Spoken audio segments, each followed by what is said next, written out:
Welcome back, everybody. We are back for another good decluttering, organising and cleaning style video. Yep, this is, it's the 12th night.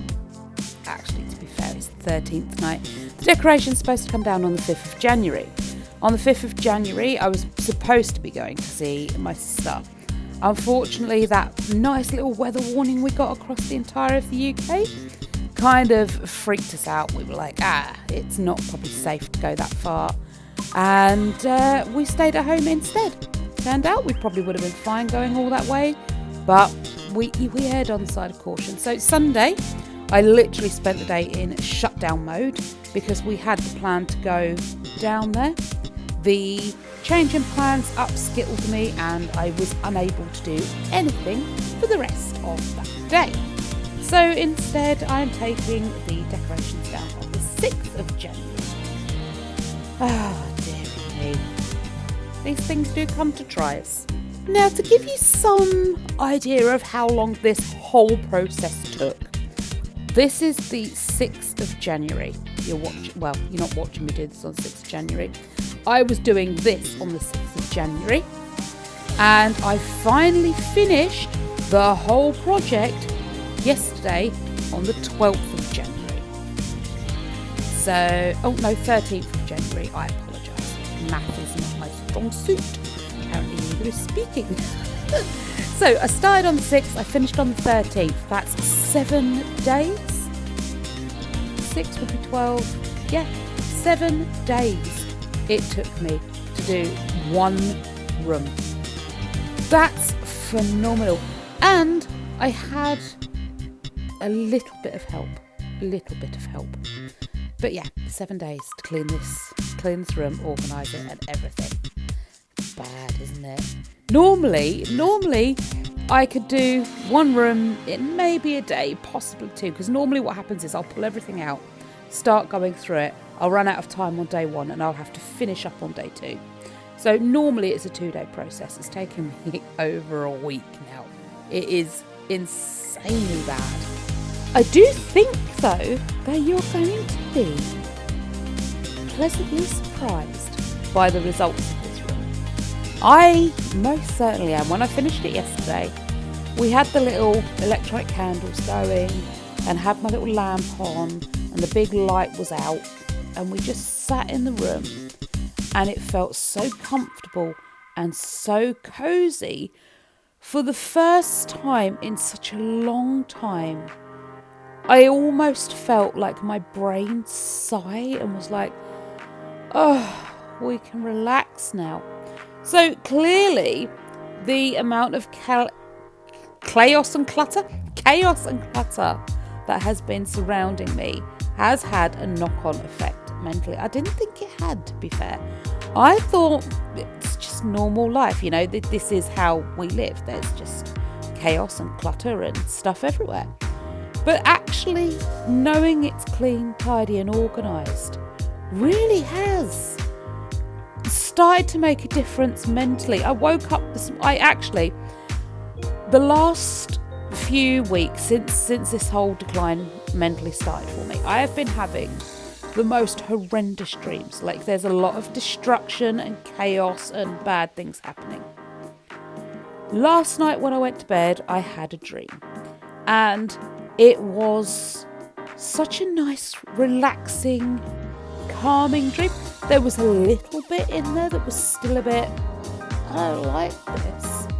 But it was affecting someone else more than it was me. And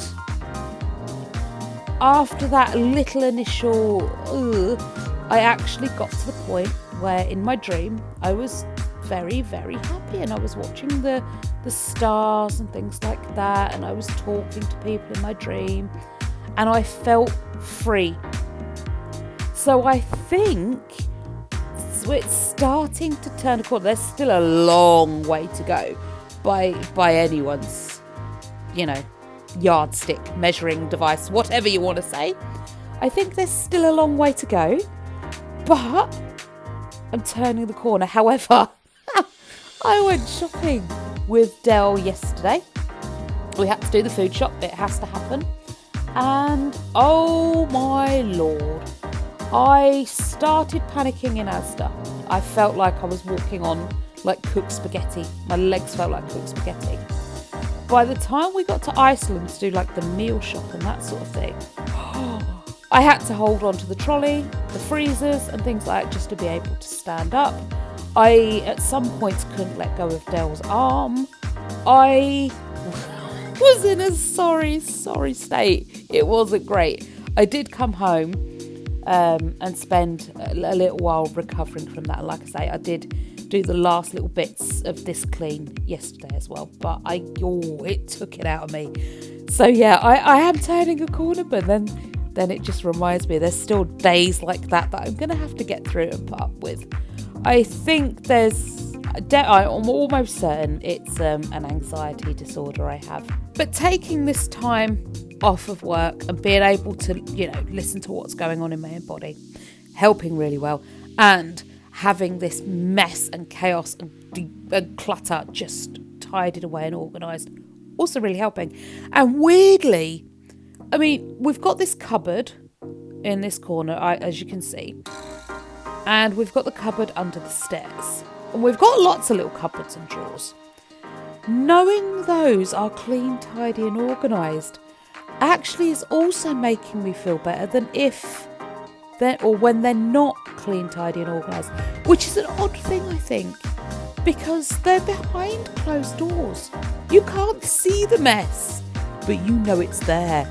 And something in the back of your brain goes, that mess is still there. That chaos is still happening.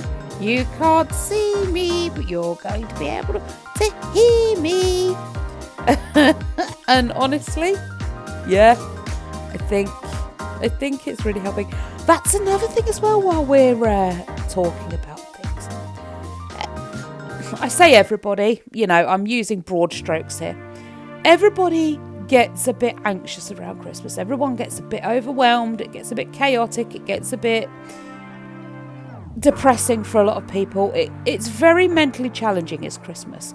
But we don't get that with other holidays particularly. We don't get that with birthdays. We don't get that particularly with like Halloween or Valentine's Day or Easter. Now I get it's a very expensive time of year because with birthdays you've only got to buy for one person. With Halloween you don't have to buy for anybody particularly. With Easter it's like one egg per person. So it's not too bad. With Christmas you've got to get like every single person that you come into contact with a present, and you've got to work out what they're going to like and find the money for it. Then you've got to find the money for the food, and yeah, it's very expensive. But I'm actually wondering if all this stuff we get out every year, all the tinsel, all the decorations, all the twinkly lights and everything else, I like it, don't get me wrong, I love it. I like seeing all the twinkle lights and the Christmas decorations, I do. But I'm actually wondering if for some of us, if not all of us, is this too much stimulation? Is all this stuff, the colour and the twinkle lights, is it all just sort of sensory overwhelm, Someone said to me once, clutter makes visual noise. And I never really understood it until I cleared the clutter, and now I understand what they're on about. But if clutter makes visual noise, is it possible that the Christmas decorations are making visual noise? I know there are a lot of people out there, like my sister's one of them. She's got an incredible eye for detail, what colours work well together, what blends, what's calming, and all that malarkey. She has an incredible skill for that. I don't know where she's got it from, but she does. And for those sorts of people, I think Christmas can be quite calming because all their decorations aren't making visual noise, they're making like a visual song or like a visual harmony, and I like that, and that would make Christmas enjoyable. People like me, however, I like the contrasting colours, I like clashing. I also have absolutely no eye for anything like that.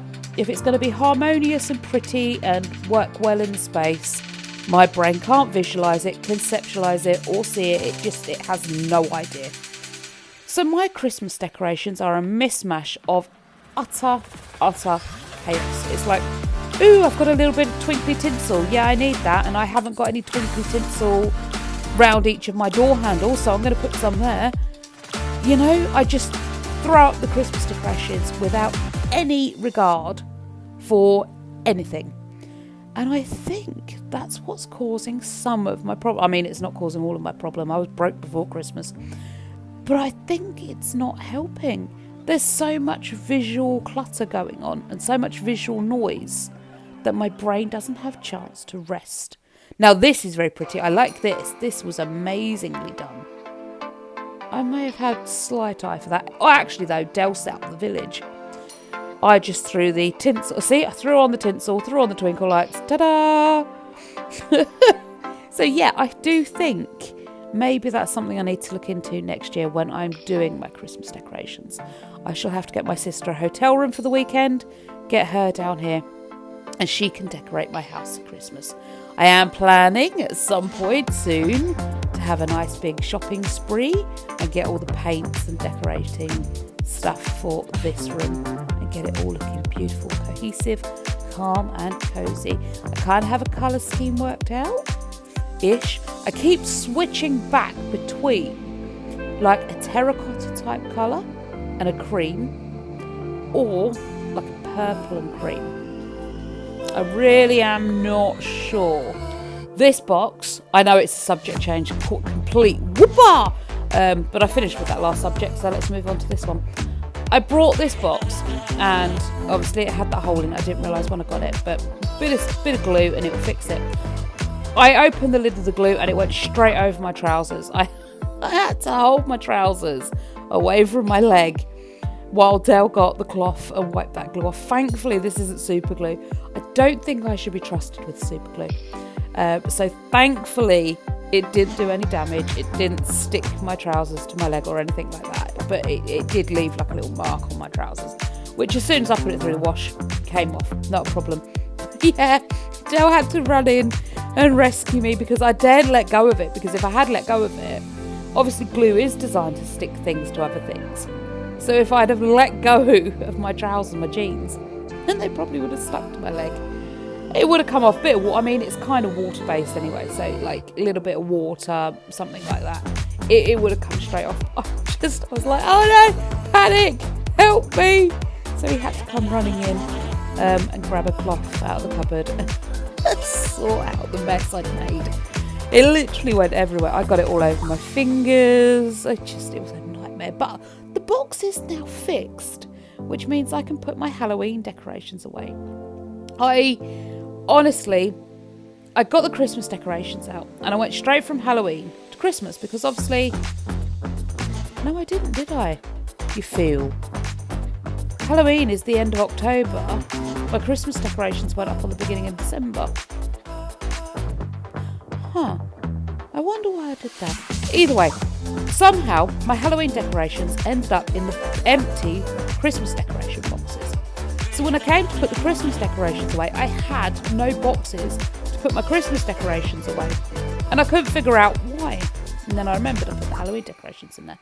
So I went and got those 2 boxes to put my Halloween decorations away. But then that means, either way, I had to sort out all of these boxes to make sure the right things were going in the right box. Because the last thing I want is next year to grab something out and then have the wrong thing in the wrong box and I can't blooming sort it out. So I've organised everything. But while I was doing that, I had a brainwave. This little box that I'm going through now is my box that's got all the wax melts in. And I've got so many different wax melts and I never use them because I can't find the one I want and I can't find the scent I like. What I've done is I've sectioned them off into seasons. So Christmas has got the Christmas wax melts in the boxes. Autumn and Halloween have got the autumnal wax melt scents in their boxes. I've got left like the fresh linens, the summer scents, that sort of thing. So I can go through those. I got some for Christmas, so this got me some wax melts for Christmas. So I did smell a few of those to work out if any would belong in the seasonal boxes, and they don't. So they're going to be used throughout the year as well. That way, I literally have seasonal wax melts ready to rock and roll for when I want them. And they're not cluttering up that box all year round. You see, I'm being very sensible, very organised, very clean, tidy. I also, something else I've done with them, normally Dell puts up the Christmas decorations, Halloween decorations, they all go in the loft. But when it's time to actually put them away or get them down, I have to moan at him. Now, some years, he's been working around the time to get the Halloween decorations or the Christmas decorations up and down, in and out of the loft. And I can't get up there. I can't get in and out of the loft. I can't go more than 3 rungs up on the ladder, or I panic. And on the odd occasion, like years gone by, I've managed to get up to that height. I haven't been able to lift myself from the ladder into the loft. And I don't know whether that's anxiety, panic, or whether I'm just too weak to lift my ample frame into the loft. Either way, I can't do it. So I have to wait for him. And that normally means about a 2 or 3 day wait. 2 or 3 days of pestering and moaning at, can we get the decorations down, blah, blah, blah. Or they sit in our bedroom for days, weeks, months on end before he actually puts them away. So what I've decided to do instead is put them in my shed. Now, when it comes to getting the decorations, I can just go and grab them. So here we are. Dell did help here, pop them all out in the shed, which is fantastic. It also means as well that while I'm doing the declutter, if I find any decorations or anything like that, I can take it straight out of the shed. The sofa cushion and the duvet, why is that on the floor? Well, let me tell you why it's on the floor. I suffer with restless legs. I've done for many years. And I can't sit on the sofa of an evening. Some evenings can, but most evenings I can't sit on the sofa, so I have to lay on the floor. And that's why that was there. I normally put it away before I go to bed, but that night I just couldn't be bothered, so I just left it there. It is so dark around here. Everyone turns lights on anyway to walk through, so it wasn't really a trip hazard. So I thought, stuff it can stay there, it'll be fine. I'll deal with it in the morning. All right. Now, these are the skins for the tarantulas. Now, they do shed their skins. I am very sensitive to the little hairs on their bodies. They make me itch like crazy. So I did use some tweezers to clean them up, put them straight into their own bin bag because I didn't want to risk, putting extra stuff in the bin bag on top of their skins and the hair spraying everywhere. So they were sealed in their own bag so that couldn't happen. Even if it went on the bin wagon and maybe one of the binmen was sensitive to hairs, there's no way anybody can get near those hairs. Oh, dog's getting excited again. So yeah, I did clean that. I also got a little bit of tissue just to dust in the spider's enclosure because obviously I don't want to be spreading those little itchy hairs everywhere. So I did that in there with a separate tissue. I also can't use cleaning chemicals in there. So nice little bit of damp tissue, wipe it, dust it, sort it. Dale helping me take the bins out, running backwards and forwards. That's one of the jobs I've just like doing intensely. It drives me insane, but it has to be done. But today he decided to clean the kitchen for me, so I could get on doing this. So I didn't have to take the bins out. There he goes again. We've got 3 bins. We've got a landfill, a cardboard and paper, and then we've got the recycling bin as well. So there are 3 bins to take out. Now there are going to be, a few of you that are going to wonder what is in this tub. They are springtails. Springtails are the cleanup crew. So any waste material in an enclosure, those little babies will eat up and keep the enclosure tidy. So yeah, even the animals have their own little cleanup crew. It's fantastic. My tarantulas have staff.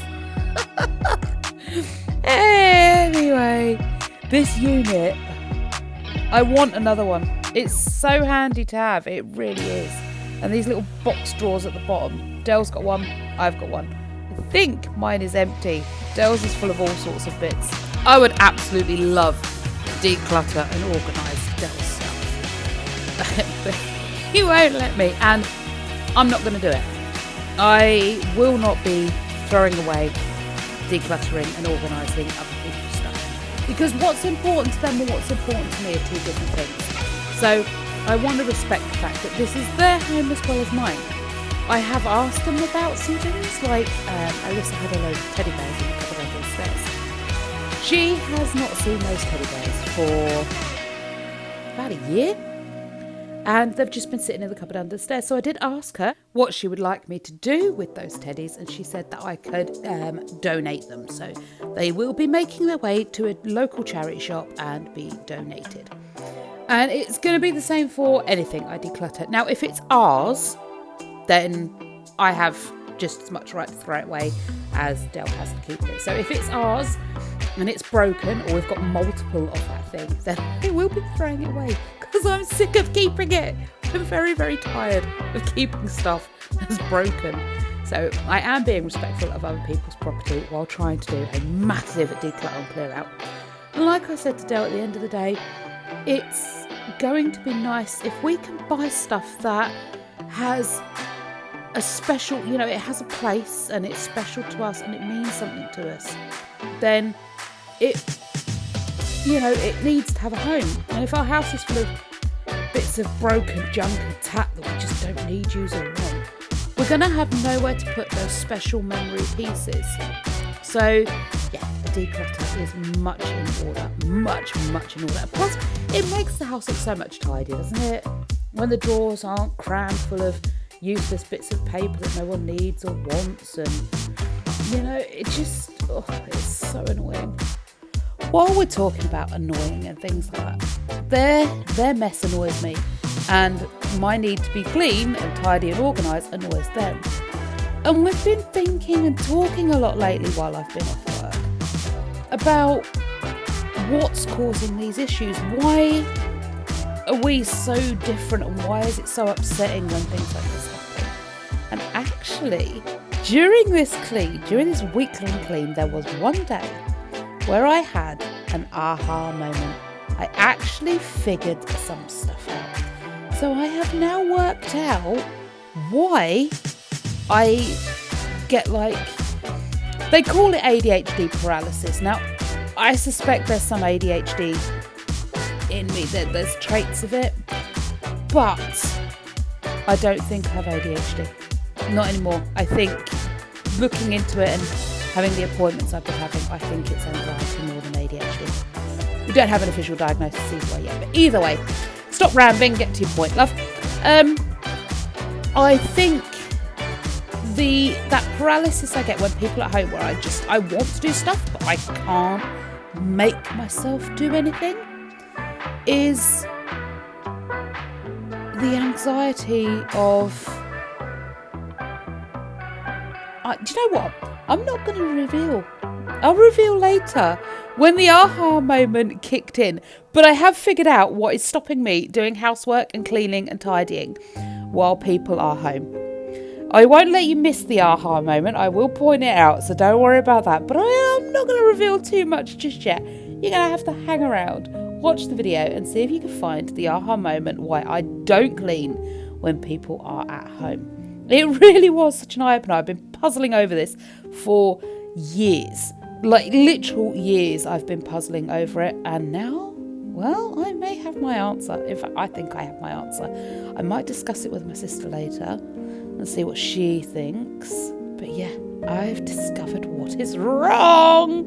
Or, not wrong, different. With that little enticement in mind, let's get back to the decluttering and cleaning. These drawers, oh my goodness.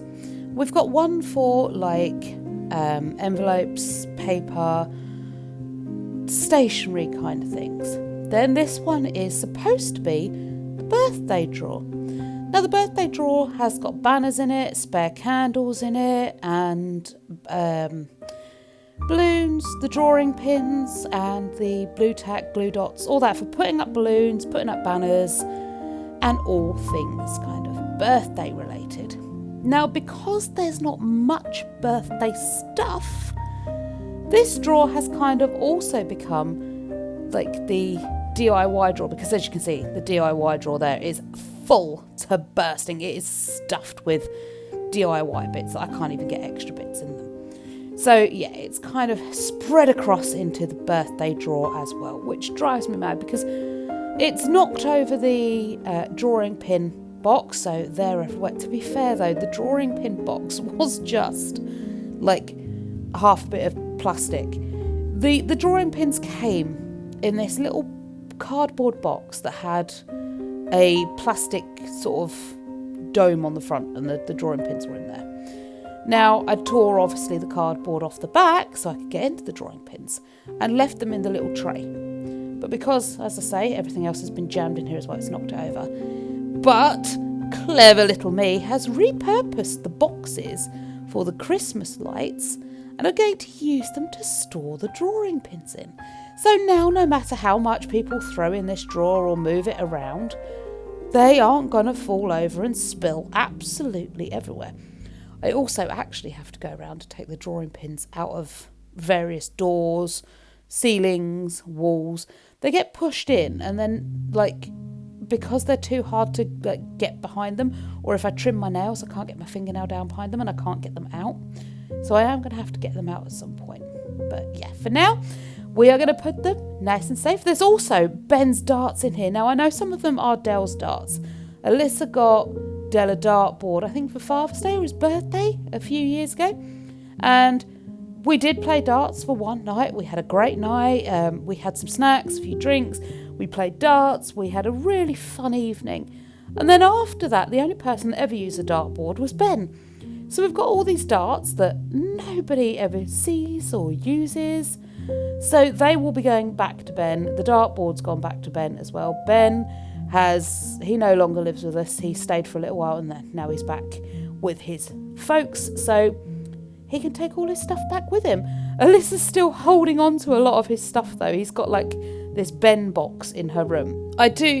She prefers to steal his clothes. And honestly, I think most of us women are like that, aren't we? You know, I often take my husband's coats and stuff like that. He's a lot slimmer than I am though, so I can't borrow a lot of his things. But Alyssa and Ben, they wear tracksuits and stuff like that and jumpers, so they can, most of what fits Ben will fit Alyssa and vice versa. So I know Alyssa she's got a lot of his clothes still upstairs in her room, and Ben's like, I have no clothes at my house. Give them back. So when I do declutter her room, Ben will be getting his clothes back. I have already cleared it with her. She's fine with me taking his stuff out, because then she's got the excuse to buy more clothes for herself, which she absolutely loves. I want everything to have a place. I'm so sick and tired of having what they call doom boxes around. Didn't organised, only move boxes or bags. Mine's bags. I tend not to do boxes, it is bags. But I'm sick and tired of having these bags in every room in the house that's got stuff in it that doesn't quite have a place to go. Everything is getting its place. I'm not playing anymore. It's happening. I'm also finding, while I am doing such a thorough organisation and clean, it's actually spurring other people on to sort of do the same. So Dell's fishing gear. He has had that for a long time. He hasn't been fishing in forever. And while I was cleaning it out, he's like, oh yeah, I forgot I had that. Yeah, I might as well sell it. Great, yeah, sell it, get some money, buy something that you're actually going to use. I think his problem is, though, that he thinks he's being wasteful. He's brought all that fishing gear, and if he throws it away, gets rid of it, or whatever, he's wasted that money. And I kind of see his point. I'm the same. I've got loads of exercise equipment. I haven't touched it. I plan on, but I haven't actually touched it yet. And to throw it away really does seem like such a waste. It's like admitting that all that potential has gone. I had the potential to exercise every day and get slim, and I never bothered. Dell had the potential to go out and fish and relax by a river somewhere, fishing. We buy these things because they fit our ideal lifestyle, and then they end up shoved in a cupboard somewhere because they're not our ideal lifestyle. If it was our ideal lifestyle, we'd be doing it, and it's just not reality, is it? I mean, my ideal lifestyle would be to have millions and millions of pounds in the bank and never have to work again. I'd be free to pursue my hobbies and decorate the house and things like that. But in all reality, I hate decorating the house. I'd probably pay someone to do it for me.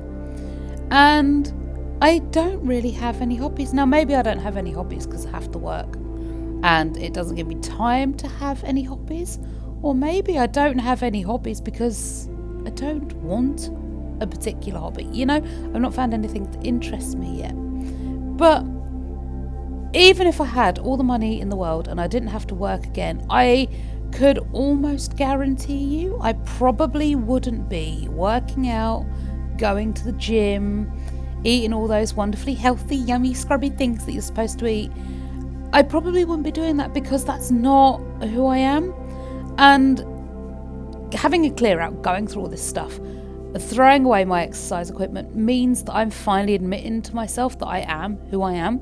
I'm not an exercisey person. And I think that's the problem. That's one of the problems anyway.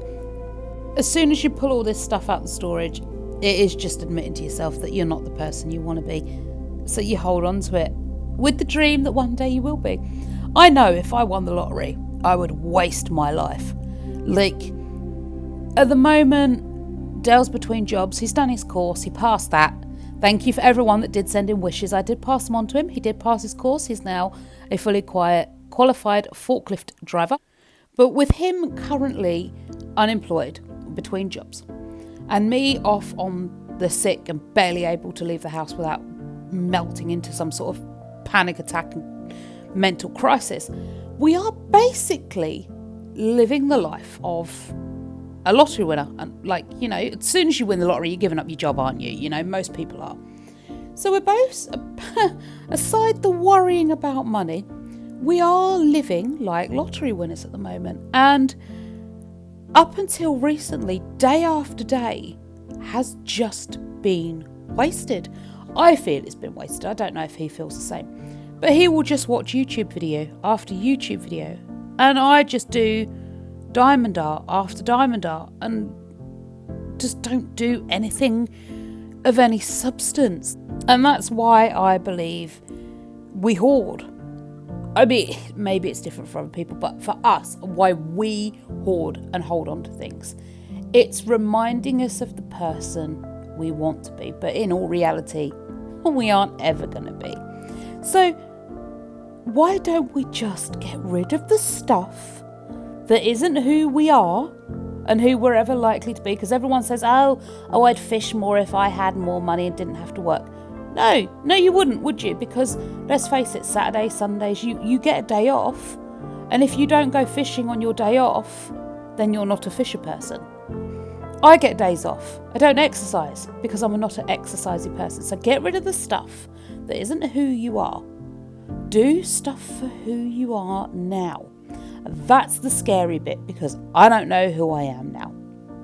Without this desire to do exercise, who am I now? I'm the type of person who, given free reign over their day, would sit on the sofa watching stuff on Netflix, Prime, YouTube, or would do diamond art for hour after hour after hour. Now, I have found some acting classes. I used to do stage school when I was little. And I'm thinking, before I met Del, well, actually before I had the children, I was still okay when I met Del, but before I had the children, I had a character, I had a personality, I had I don't want to say it, but it's the only way you can say it. I had a life. I was me. Then, of course, you have the children and you just become a mum or a dad, and you kind of lose who you are. You can't be doing the things you did before because now you've got a tiny person to look after. And yes, I know there are people out there that still do these things, but for me, that's the way it happened. I kind of lost who I was. I became a wife and a mother, and for 20 years now, that's all I've been. 21 years. It's about to turn 20, so I was pregnant with her for 9 months. So about 21 years. I've been like a wife and a mother. I've not been able to be me.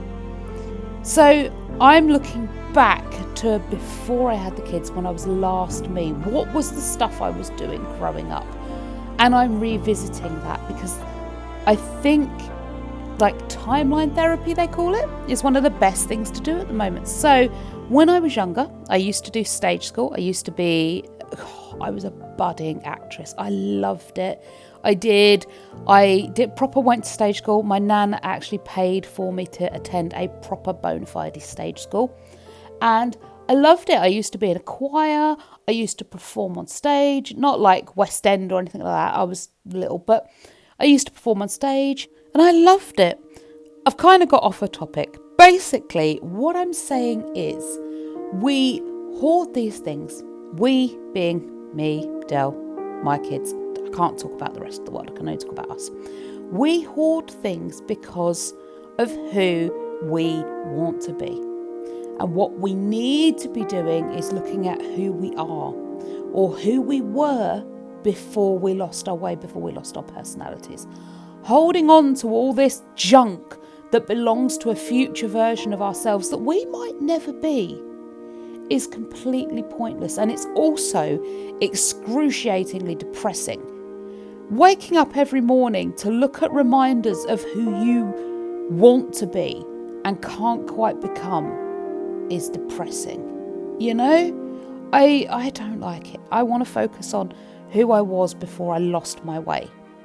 Then maybe one day when I find out who I am right now, I can look to the future to figure out who I want to be.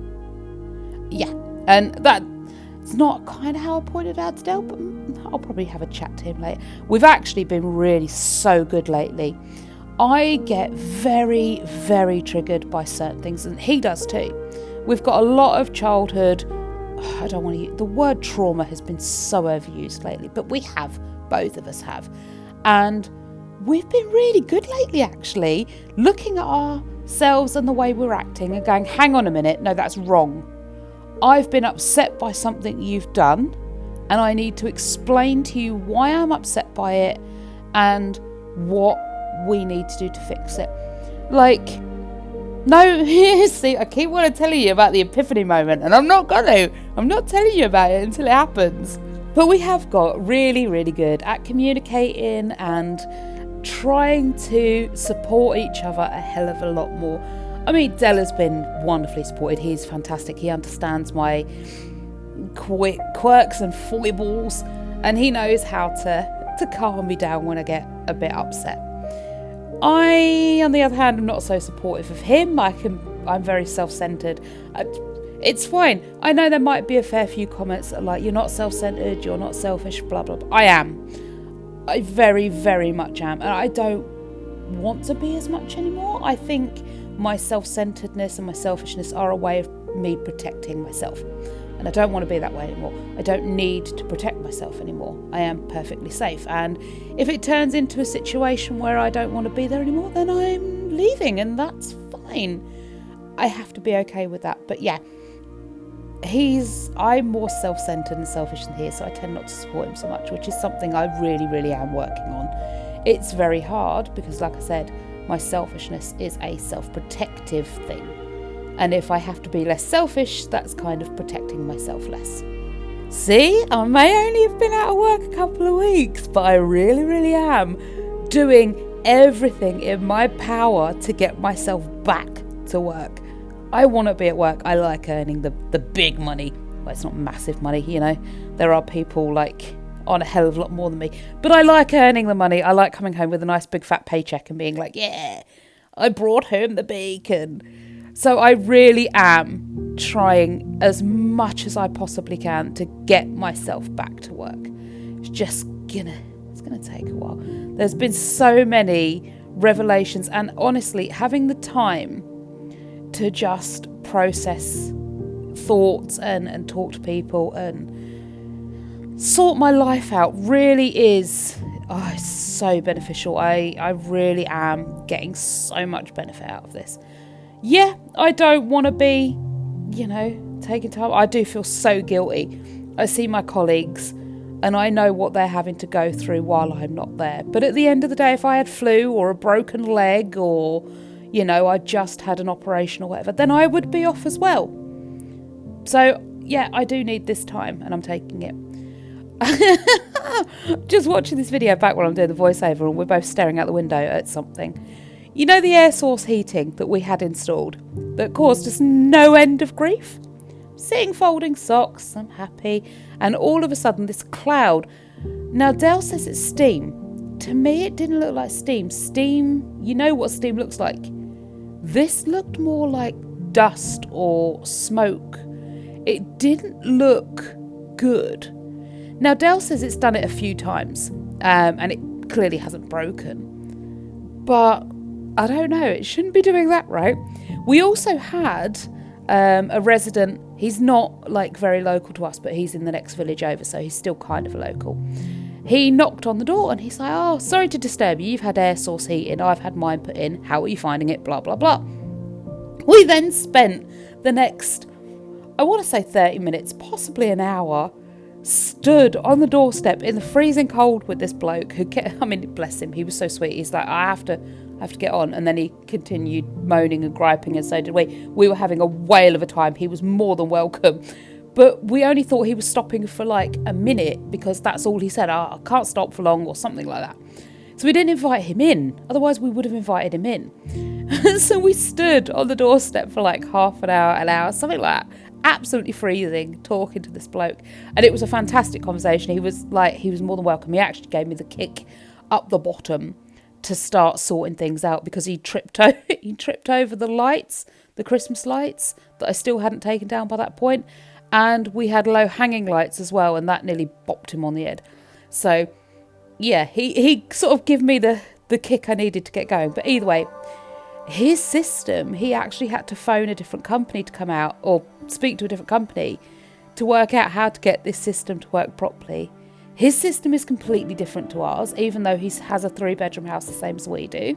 His unit is bigger. He also has a control panel outside for his unit. We don't have that. He had to ring a different company to actually tell him how to set up his system, because that's one thing our lot don't do.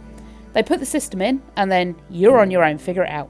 So he phoned a different company. He's told us how to phone a different company to get that sorted, because our electricity is about £80 a week now, give or take. I mean, some weeks obviously it's colder, so it goes up, but yep, we're looking at about £80 a week at the moment. It is absolutely ridiculously expensive to run this heat system, and we can't control it. So yeah, he's given us some information on how to control it, how to fix it. We will get there. Hopefully by next year we won't be facing this same problem anymore. Although I say that every single year, and every single year we face the same problems that we faced the year before. Yeah, we live in hope. We live in hope. Keep hoping, keep trying. At the end of the day, we're learning stuff, aren't we? This stuff, well, depends on what you believe. If you believe in reincarnation, it could be your 100th time round. But either way, this is our first and last time round in this particular lifetime, whether you believe in reincarnation or not. It is our first and our last go round in this lifetime. And we are learning. I have never in this lifetime been 42 before. I think I'm 42. And I need to learn what that means for me. I've never in this lifetime been the parent of almost fully grown children. And I have to learn what that means and how I refine my identity. So we are all learning, and hopefully each year we get a bit better. But like I say, I keep saying that every year. This year we'll have a holiday. This year we'll be doing this. This year we'll get in front. And then literally at the end of the year, I'm like, well, we didn't manage that, did we? And we see in the new year, and this year we're going to do this. This year we're going to do that. And actually, no, it's the same every year. But who knows? Actually, talking of that, New Year's, we had a load of New Year's traditions, right? We opened the back door to see the old year out. We opened the front door and came through the front door after the fireworks to bring the new year in with us. We had fireworks. What else did we do? We sang Auld Lang Syne. We blew cinnamon in the front door. I didn't clean on New Year's. The house was clean by midnight. So we've done a lot of traditions to hopefully bring some good luck into 2025 with us. But I was watching this feng shui person on TikTok, And they said about if your front door opens directly onto your stairway, which ours does, it allows good energy and money to flow straight out of your home. Now, one of the ways you can stop this is to put coins at the bottom of your stairs. So I didn't tell anybody I was going to do this. I just did it like all by myself. I didn't even tell my sister, and I tell her pretty much everything. I pulled back the carpet, I put the coins down, laid the carpet over the top, which you can do. As long as they're at the bottom of the stairs, then they're going to do their job. So I put them there and didn't tell anybody. Just after that, Dale got his job. He was working a lot of hours to bring home the money he was bringing home, but he was bringing home a lot of money. Then I got my job at the company I work for now. And between us, we were bringing home a whopping chunk of change. So much so, we had 2 cars on the road, we were starting to make home improvements, we were enjoying ourselves, we were living our lives better. It was going good.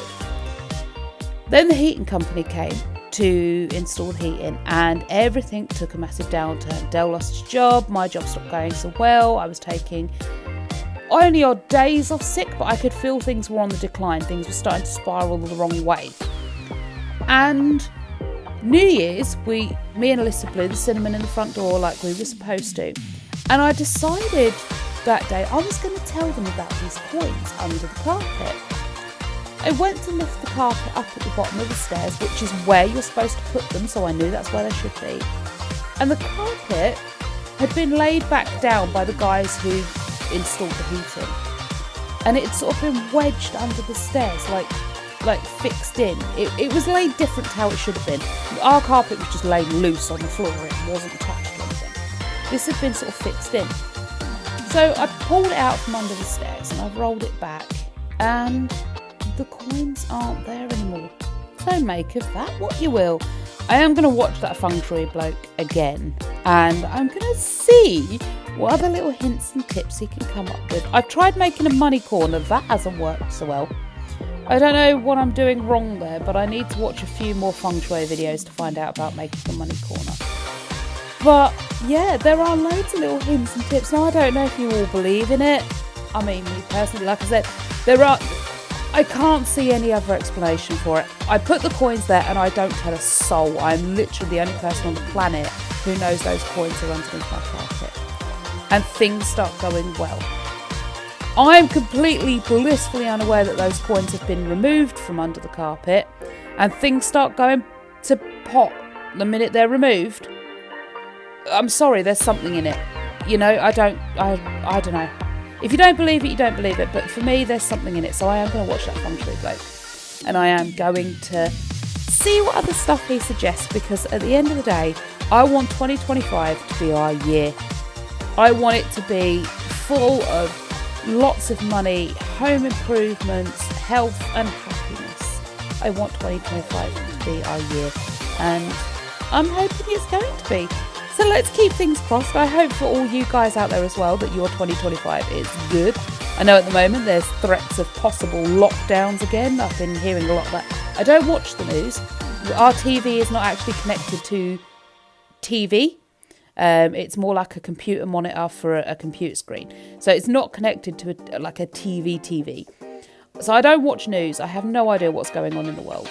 But what I do know, what I hear from TikTok, is that there's potential of a lockdown, or that could just be scaremongering. Who knows? Either way, I do hope 2025 is as good as we can make it. I really don't want to tempt fate. So let's just say I'm going to do my best, and I hope you guys out there are doing your best as well. But honestly, like I say, every year I promise myself this year's going to be better. And every year it's exactly like the year before. So, who knows? Live in hope. Live in hope. Now, do you guys remember me telling you about my diamond arts? I've got so many of them. I've been doing this one behind me since, I think, Christmas Eve. Maybe, oh no, it wasn't. I got it for Christmas Day. So maybe Boxing Day. Maybe just after Boxing Day, and I'm still doing it now. It's huge and it's taking forever. And I keep spilling the little diamond drops everywhere. It's absolutely amazing how many diamonds I've dropped. Hopefully I've still got enough to complete it, and hopefully I'll complete that soon. But I've got loads of them. I love doing diamond arts. It is one of my therapies. It is, I think that's just a hobby of mine. But then what do you do when you finish with them? I'd like to sell them on. but in all seriousness, no one ever wants to buy them. I was thinking perhaps on selling them on and having all the money donated to charity. Mind you, it takes me that long to do one. I don't know whether I could get enough done to make any money worth sending to them, you know? I don't know. It feels like doing the diamond art as a hobby is kind of like a waste of time. Like, I spend the money, I do the diamonds, and then that's it. Done with that. Now what? This is why I'm only buying diamond arts now that I have a place for, a purpose for. So the diamond arts I'm doing now, you may see going up around the house at some point. This is our cupboard under the stairs. You don't get to see under here properly very often because it's so full of junk and rubbish and you just can't tidy it up. No one lets me throw anything away under here or organise it or tidy it. Well, today I was doing that.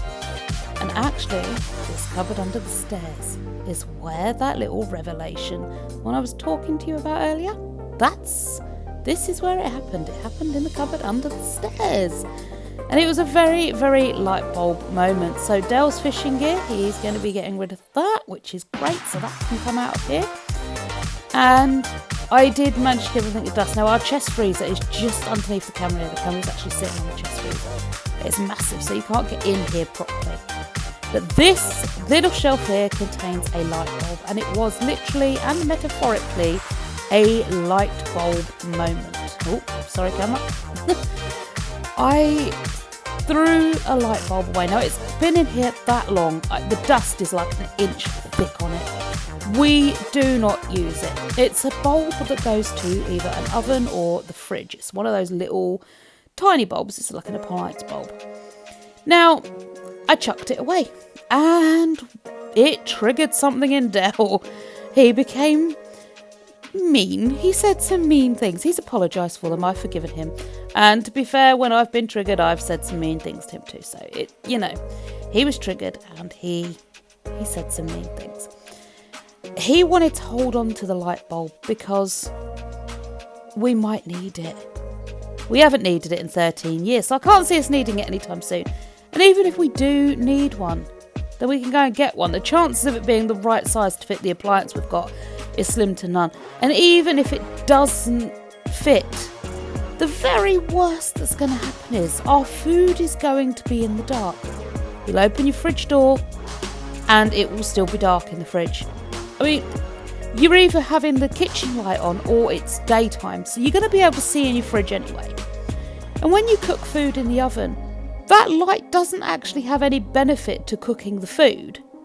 It just means you can see the food through the door. Well, if you've got an oven that doesn't have a glass door in it, you'd have to open the door to check the food cooking anyway.